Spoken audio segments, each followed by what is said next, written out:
Bonjour les amis, nous vous présentons Wele, un petit garçon qui vit en Afrique du Sud. Connaissez-vous l'Afrique du Sud ? Pour nous rendre en Afrique du Sud, il nous a fallu passer près de 10 heures dans l'avion. Nous avons d'abord survolé la France, l'Espagne et enfin tout le continent africain de haut en bas. Libye, Tchad, Congo, Zambie et Botswana, pour enfin atterrir à Cape Town. À notre arrivée, heureusement que Wele était là pour nous accueillir. Momo, bonjour. À peine avions-nous mis les pieds à terre que Wele commençait la visite. Il était pressé de nous faire découvrir son pays. Mais ils sont où les singes, les éléphants et les girafes ? C'est un centre-ville comme chez nous ? Quelle déception! C'est même peut-être plus propre que dans mon quartier. Que de jolies bâtisses! Puis soudain, en s'éloignant un peu, on découvre des quartiers bien moins entretenus et peuplés de noirs. Comme c'est étrange, les blancs d'un côté et les noirs de l'autre. Wele nous dit que les quartiers noirs sont appelés townships. Dans un township, les maisons sont faites de briques et de brocs, d'objets recyclés et donc pas toujours très solides. Ici, ce n'est pas toujours très bien entretenu. Il y a des tas d'ordures et des poubelles un peu partout. Il faut faire preuve de malice pour donner une deuxième vie aux objets et les réutiliser. Comme par exemple cette femme qui a transformé un bidon en four. Ce qui est sympa, c'est que tout le monde se promène dans les rues. Wele nous a invités chez lui. Il habite dans le township de Kalaisha. Et il nous présente ici son grand frère Kwameni et sa maison. Il a souhaité aussi que l'on fasse la connaissance de ses amis. Dylan est son cousin. Il joue de la musique dans le métro et c'est comme ça qu'il gagne sa vie. Les moyens de transport sont assez variés. Le train, en ville, le métro,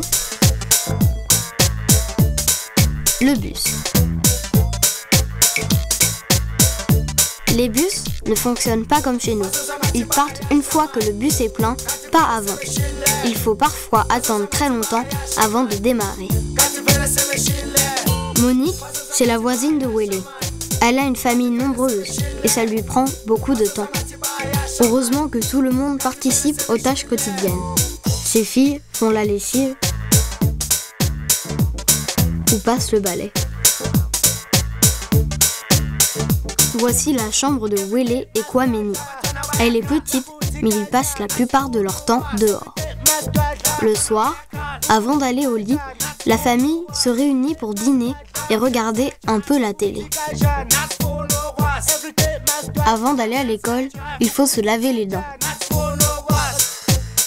Ici, c'est Mickey. Il est encore petit, mais il a hâte d'aller à l'école.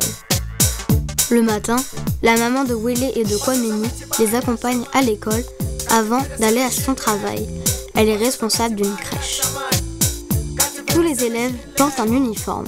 Comme ça, on ne voit pas ceux qui ont moins d'argent que les autres. Là, ce sont les amis de Mickey, toujours prêts à faire des bêtises et à embêter les grands. À la fin de la journée, tout le monde rentre à pied de l'école. Il est temps maintenant de se retrouver pour jouer, rigoler. L'ambiance est toujours à la fête. Et puis bien sûr, les garçons se lancent dans une partie de foot.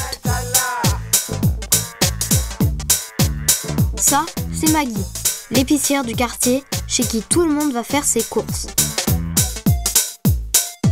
Elle est fière de nous présenter sa boutique. Les grilles, c'est pour éviter de se faire attaquer et voler la caisse. On trouve de tout dans sa boutique. Savon, huile, riz, pâtes, gâteaux. Bridget est une amie de Maggie. Elle fait de la cuisine et vend des plats dans la rue, un peu comme un restaurant mobile, ambulant.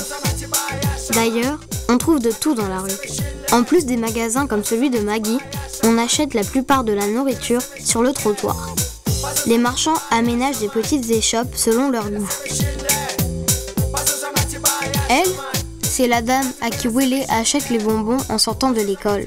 Mais chut, il faut pas le dire à sa maman.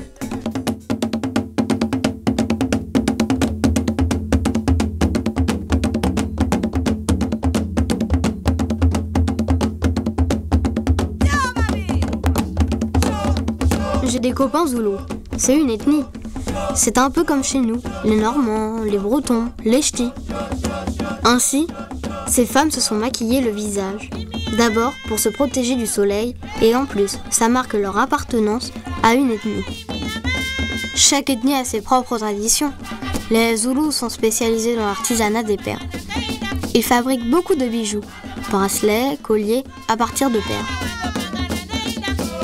Là, ces deux garçons jouent à des jeux traditionnels avec des cailloux que l'on lance, un peu comme les osselets chez nous. Mais déjà, il est temps de nous quitter.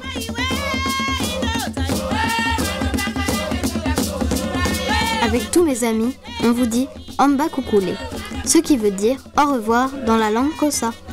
Et parlez bien de nous en France.